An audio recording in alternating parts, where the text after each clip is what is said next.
dari SDN Tiruan 3 Kecamatan Banyakan, Kabupaten Kediri, Jawa Timur akan melakukan kegiatan yaitu praobservasi tentunya kepada jenengan. Sebelum acara praobservasi ini saya mulai ya, kira-kira bagaimana kabarnya hari ini Bu Dila? Alhamdulillah baik Pak Eko. Sehat ya? Ya, alhamdulillah kabar yang baik juga. Pada kali ini saya akan menanyakan yaitu tentang kegiatan observasi yang akan Bu Dila lakukan. Ya, kira-kira Bu Dila untuk mata pelajaran yang akan Bu Dila lakukan Pada materi Bahasa Indonesia tema 1 subtema 3. iya, yaitu tentang materi metamorfosis pada nyamuk. Oh iya, jadi tentang metamorfosis pada nyamuk ya tentunya. Ya, baik. Kira-kira nanti di kelas berapa ya kita akan mempraktekkan ini nanti? Insya Allah di kelas 3 Bapak. Di kelas 3 ya Bu Dila? Iya. Baik. Selanjutnya Bu Dila, saya ingin bertanya ini tentang kegiatan observasi nanti ya, beberapa pertanyaan. Boleh ya kira-kira ya? Iya, silakan. Oke, baik, terima kasih. Bu Dila, saya ingin bertanya, kira-kira dalam kegiatan pembelajaran nanti ya, kira-kira tujuan dari pembelajaran yang akan Bu Dila lakukan itu apa sih? Tujuannya itu ada 3 Pak. Yang pertama, siswa mampu memahami proses metamorfosis pada hewan melalui teks bacaan. Yang kedua, siswa diharapkan mampu menjelaskan tahapan metamorfosis sempurna pada nyamuk dengan tepat.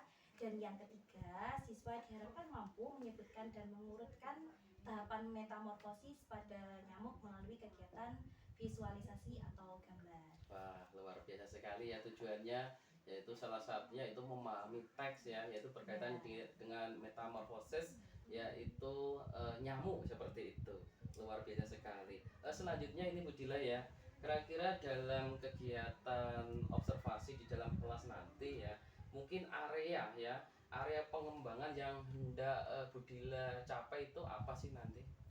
Harapan saya, siswa itu diharapkan dapat memahami dan mengenal tahapan metamorfosis hewan, khususnya terhadap hewan nyamuk, melalui kegiatan membaca teks dan diskusi. Mereka nanti akan belajar bagaimana proses perubahan fisik terjadi dari telur hingga menjadi nyamuk dewasa. Oh, seperti itu ya. Ya. Jadi salah satunya itu siswa dilatih untuk membaca teks dengan cermat, mengenali kemudian informasi penting dan mengorganisasikan pengetahuan dari bacaan itu. Ya, baik. Selanjutnya nih Bu Dila, kira-kira ketika Bu Dila nanti melaksanakan pembelajaran ya di kelas 3 tadi ya, mungkin suatu angan-angan ataupun strategi yang sudah Bu Dila siapkan itu seperti apa sih? Saya menyiapkan sebuah materi yang berupa PowerPoint Pak Eko, untuk menarik anak-anak. Biasanya anak-anak kan lebih suka kalau pakai gambar-gambar. Saya juga menggunakan pengembangan berdiferensiasi, pengembangan KSE yang dilakukan di pembelajaran, serta saya menggunakan pembelajaran yang berpihak pada murid. Wah, luar biasa sekali ya strategi yang telah disiapkan oleh Bu Dila. Salah satunya yaitu tadi pengembangan berdiferensiasi. Oke, Bu Dila, terkait dengan strategi pengembangan berdiferensiasi, kira-kira nanti dalam pemetaannya ya anak-anak itu nanti dibagi ataupun dipecah dalam keadaan seperti apa sih dalam pembelajaran ini nanti? Saya biasanya menggunakan gaya belajar Bapak. Gaya belajarnya berupa auditori, visual, dan kinestik. Oh iya, berarti nanti Bu Dila sebelum melakukan pembelajaran ya, tentunya nanti akan melakukan pemetaan ya sesuai dengan gaya belajar anak-anak. Tadi disebutkan adalah gaya belajar yaitu tentang auditori ya, yaitu bagaimana seorang siswa itu nanti dia itu lebih mudah dalam menangkap mungkin suara-suara ya, baik itu melalui video ataupun suara dari ibu. Kemudian juga tadi dikatakan bahwasannya gaya belajar visual ya. Ya, tadi Bu Dila juga sudah menyebutkan bahwasannya sudah menyiapkan PTT ya. Dalam bentuk PTT tentunya nanti juga akan mempermudah anak. Kemudian dalam selanjutnya yaitu kinestetik ya.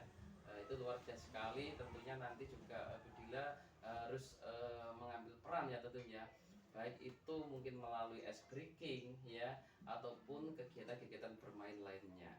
Wah, luar biasa sekali ya Bu Dila ya. Selanjutnya ini Bu Dila ya, Pak Eko yang ingin tanyakan yaitu kira-kira dalam pembelajaran ini nanti ya, setelah selesai ya kegiatan observasi ini, nilai-nilai apa sih yang nanti akan dilakukan? Nanti yang saya lakukan itu ada 3 penilaian Pak. Yang Iya. pertama pengetahuan, pengembangan, dan yang terakhir nilai keterampilan. Oh iya, luar biasa ya. Ternyata dari Bu Dila menyebutkan bahwasanya nilai-nilai ya ataupun yang perlu dilakukan yaitu pertama adalah sikap ya. Iya. Ya, tentunya sebelum pembelajaran ataupun ketika proses pembelajaran bahkan di akhir pembelajaran itu merupakan suatu nilai sikap. Kemudian juga Bu Dila mengembangkan lagi yaitu nilai pengetahuan ya, mungkin lewat LKPD ya nanti ya, seperti itu. Kemudian juga melalui keterampilan ya, mungkin nanti hasil dari anak didik itu nanti itu juga sebagai dasar dari penilaian keterampilan. Luar biasa sekali Bu Dila ya. Bu Dila, kira-kira dalam pelaksanaan observasi ya ke dalam kelas, kira-kira bisa dilakukan sekarang? Ya, bisa Pak. Bisa ya? Ya, bisa. Ya, baik. Mungkin hanya itu Bu Dila ya terkait dengan coaching supervisi akademik yang saya lakukan ya. Tentunya dari kegiatan pra observasi ini tentunya memiliki tujuan ya. Tujuannya yaitu yang pertama yang jelas mungkin tentang kesiapan ya, kesiapan dalam mengajar, kemudian juga ketenangan dalam mengajar seperti itu.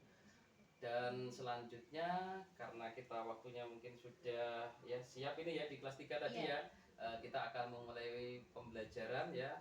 Di sini nanti saya sebagai observasi ya akan mengamati Bu Dila selama proses pembelajaran.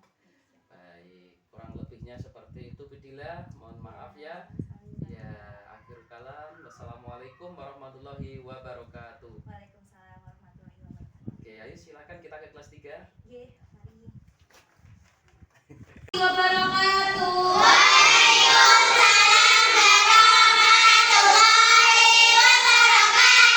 Selamat pagi anak-anak.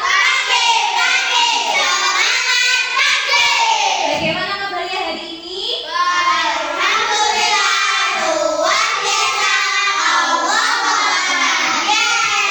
Alhamdulillahirrahmanirrahim. Sebelum kita memulai pembelajaran pada pagi hari ini, seperti biasa ketua kelas disiapkan dulu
Adapun tujuan pada pembelajaran ini yang pertama, kalian akan mengetahui proses metamorfosis dari bacaan nyamuk. Dan yang kedua, kalian diharapkan mampu menjelaskan tahapan-tahapan metamorfosis pada nyamuk dengan tepat. Lalu kalian juga diharapkan mampu menyebutkan dan mengurutkan tahapan metamorfosis pada hewan nyamuk mulai dari telur hingga menjadi nyamuk dewasa. Sudah siap belajar? Sudah.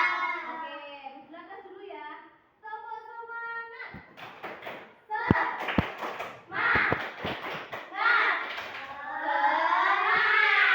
Oke, sekarang dibaca dulu bukunya halaman 42.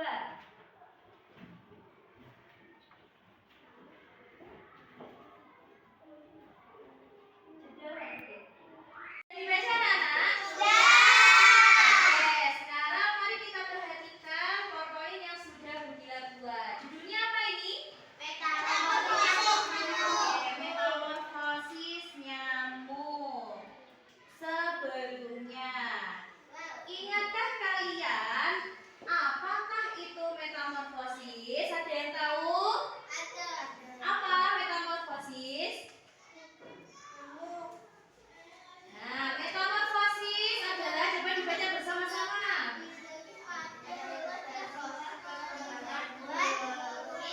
Pada hewan yang melibatkan perubahan penampilan fisik dan atau Struktur setelah kelahiran atau penetasan. Intinya metamorfosis itu adalah perubahan penampilan fisik ya. Nah, sekarang mari kita simak siklus daur hidup nyamuk. Kira-kira yang pertama, apakah namanya? Oke, betul sekali. Yang pertama adalah telur.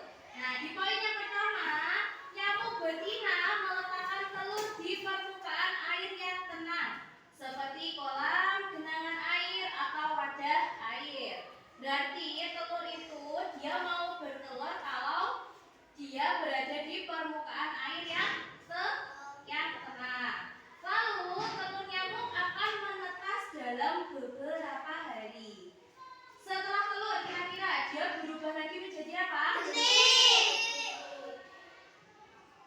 Oke, jentik-jentik. Nah, jentik nyamuk yang baru menetas, kecil dan rapuh. Jentik nyamuk bernapas menggunakan tabung pernapasan di ujung ekornya yang atas itu loh. Jentik nyamuk memakan bahan dan mikroorganisme di air. Jentik nyamuk akan tumbuh dan berkembang selama beberapa minggu. Setelah jentik-jentik, kira-kira dia akan berubah lagi menjadi apa?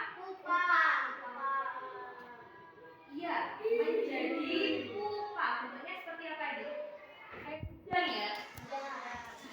Jentik nyamuk yang sudah matang akan berubah menjadi pupa. Pupa nyamuk tidak dapat bergerak dan bernapas menggunakan udara. Di dalam pupa, jentik nyamuk akan mengalami metamorfosis yang luar biasa. Tubuh jentik nyamuk akan berubah menjadi nyamuk dewasa. Dari yang bentuknya seperti ini, dia mengalami metamorfosis yang luar biasa. Bentuknya menjadi seperti ini. Nah, hebat toh? Nah, ini namanya apa ini? Nyamuk dewasa.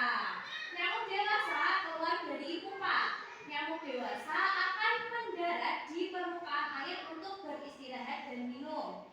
Nyamuk betina membutuhkan jarak untuk bertelur. Nah, sekarang Bu Dina punya kuis tentang metamorfosis nyamuk. Ada berapa tahapan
telur nyamuk. Dan yang terakhir adalah Mengumpul barang-barang bekas yang dapat menampung air. ya, yang terakhir adalah mengubur barang-barang bekas yang dapat menampung air. Biasanya nanti kalau sudah musim penghujan, banyak kaleng-kaleng yang terbuka karena air hujan itu akhirnya menampung di situ. Kalau kalian tahu seperti itu, langsung aja dibuang airnya dan tidak dijadikan tempat perkembangbiakan oleh nyamuk. Oke, alhamdulillah materinya sudah selesai. Sekarang Budila ingin membagi kalian menjadi 2 kelompok. Kelompok 1 berjumlah 3 orang dan kelompok 2 berjumlah 4 orang karena ganjil ya, jumlahnya 7. Nah, di sini Budila kasih petunjuk dulu ya tentang cara mengerjakan LKPD-nya. Di sini ada gambar tentang siklus daur hidup nyamuk. Di sini nanti kalian tugasnya yang garis putus-putus ini dipotong, lalu ditempelkan sesuai urutannya. Masih ingat nggak tadi urutannya yang pertama apa, yang kedua apa, ya, dan seterusnya. Sudah siap? Kita mulai ya. Ke belakang. Yang ini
Iya, betul sekali. Perlu kalian ingat lagi, siklus daur hidup pada nyamuk tadi ada 4. Kita sebutkan bersama-sama biar tidak lupa. Pertama apa? Telur berubah menjadi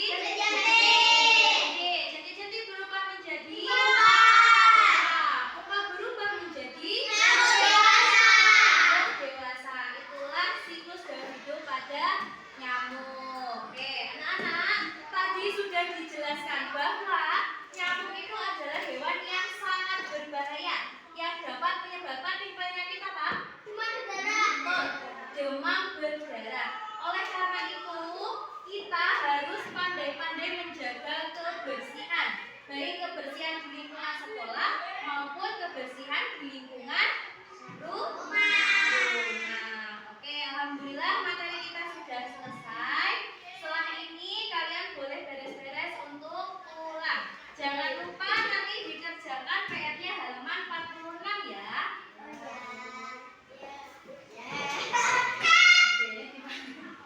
Jadi dimasukkan deh.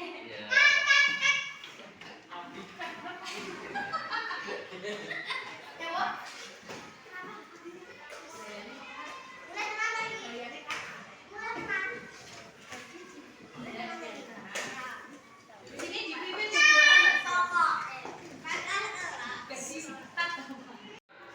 Untuk siap berdoa mulai. A'udzubillahi minasyaitonirrajim. Bismillahirrahmanirrahim. Wal 'asri innal insana lafi khusrin illal ladzina amanu wa 'amilus sholihati wa tawassaw bil haqqi wa tawassaw bis sabr. Walhamdulillahi rabbil alamin. Waalaikumsalam warahmatullahi wabarakatuh. Sekian dari Bu Dila. Jangan lupa tetap jaga kesehatan. Besok sampai bertemu kembali. Wassalamualaikum warahmatullahi wabarakatuh. Selamat pagi Bu Dila, selamat pagi. Mohon izin waktunya sebentar ini nanti Pak Eko akan melaksanakan proses observasi panjenengan yang mana kami sudah melaksanakan pelatihan observasi. Mengapunten Bu Dila di kelas berapa? Di kelas 3. Oh, kelas 3. Jadi kita akan menunjukkan kegiatan observasi dan observasi. Oke, terima kasih Mbak Icin dulu ya. Alhamdulillah ya, sesuai dengan kegiatan kemarin yang saya lakukan bersama Bu Dila. Ini adalah video di mana ini adalah kegiatan kami sebelum melakukan observasi. Ini adalah pra observasi.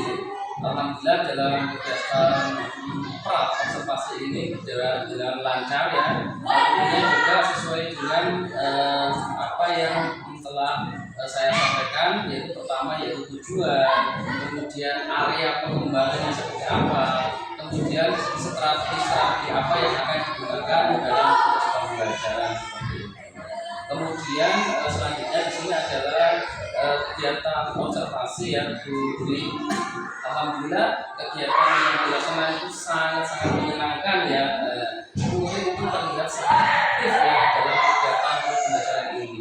Dan dalam pembelajaran ini ya kalau kita lihat ya itu terbagi menjadi beberapa kelompok ya, dan tentunya ini juga akan menjadikan suatu pengalaman kepada anak didik lainnya bagaimana dia mampu berkolaborasi dengan teman lainnya sehingga pembelajaran yang Bu Dila sampaikan karena saya kemarin sudah berjalan dengan baik.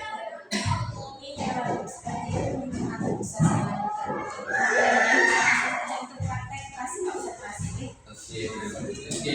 Assalamualaikum Bu Dila.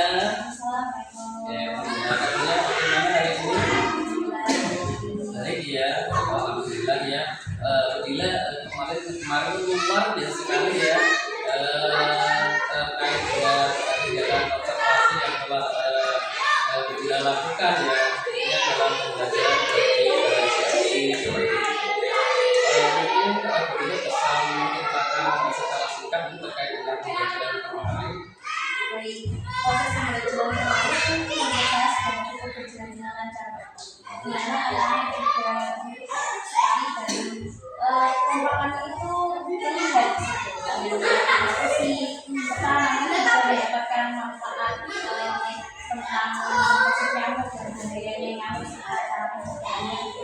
Iya, luar biasa sekali ya Bila ini kalau boleh mengutip sedikit bahwasanya dalam pembelajaran yang telah dilakukan Bila tadi yaitu tentang metamorfosis nyamuk ya.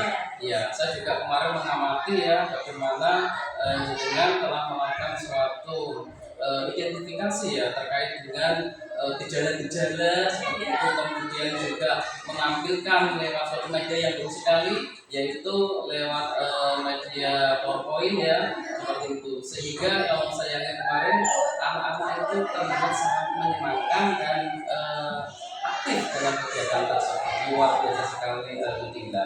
Oke, selanjutnya Budila terkait dengan kegiatan observasi kemarin, mungkin bisa Budila ceritakan terkait dengan mungkin refleksi ya. Tentunya kita sebagai seorang guru sering melakukan suatu refleksi. Mungkin refleksi apa sih yang Budila akan sampaikan seperti itu? Catatan refleksi dari saya cukup positif sekali Pak Eko. Di sini saya merasa sudah menerapkan pembelajaran berdiferensiasi dengan baik dengan memberikan keputusan dan memberikan SPI agar anak itu tidak merasa bosan.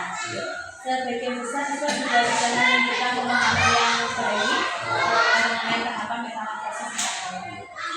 Refleksi negatif saya ini, saya masih merasa kurang memberikan perhatian penuh terhadap anak didik saya karena beberapa anak didik saya itu masih kurang konsentrasi saat pembelajaran berlangsung. Itu ya luar biasa sekali. Jadi tentang refleksi yang positif memang kita sudah melaksanakan suatu pembelajaran yang diferensiasi yang bagus ya. Yang kedua adalah mungkin sesuatu yang kurang ya, mungkin bukan negatif, sesuatu yang kurang memang sih kalau kita ya mengajar di kelas bawah terutama kelas 1, 2, 3 ya, itu memang cenderung anak itu dalam konsentrasi itu kadang masih kurang seperti itu, ada yang mungkin ya jadi sangat kurang dan sebagainya. Tapi kesimpulannya apa yang disampaikan sangat luar biasa sekali ya. Baik, kemudian tadi berkaitan dengan mungkin ini kurang aktif dan sebagainya. Mungkin ada suatu rencana tindak lanjut di dalam kegiatan pembelajaran selanjutnya. Mungkin rencana tindak lanjut yang akan saya lakukan akan lebih mengoptimalkan lagi pembelajaran yang memberikan pembelajaran yang bermakna lagi, berdiferensiasi sesuai dengan kebutuhan murid, intinya lebih berinovasi dalam memberikan media belajar dan SPI yang lebih menarik agar anak itu merasa nyaman dan menyenangkan. Wah, luar biasa ya, akan memberikan suatu terobosan baru tentunya ya terkait dengan pembelajaran. Tadi sudah diceritakan bahwasanya bagaimana kita melakukan terutama media pembelajaran itu ya yang sesuai dengan kebutuhan anak. Baik, Budila. Selanjutnya ini Budila ya terkait dengan pembelajaran kemarin. Mungkin ada sesuatu mungkin aktivitas pengembangan ya atau tujuan yang tidak dicapai, kemudian tentang keberhasilan, penurunan dan sebagainya. Mungkin bisa dijelaskan Budila. Baik, untuk aktivitas pengembangannya saya mempunyai 3 aktivitas. Yang pertama, pembelajaran yang lebih efektif tentang berdiferensiasi. Tujuan dari kegiatan ini agar terlaksananya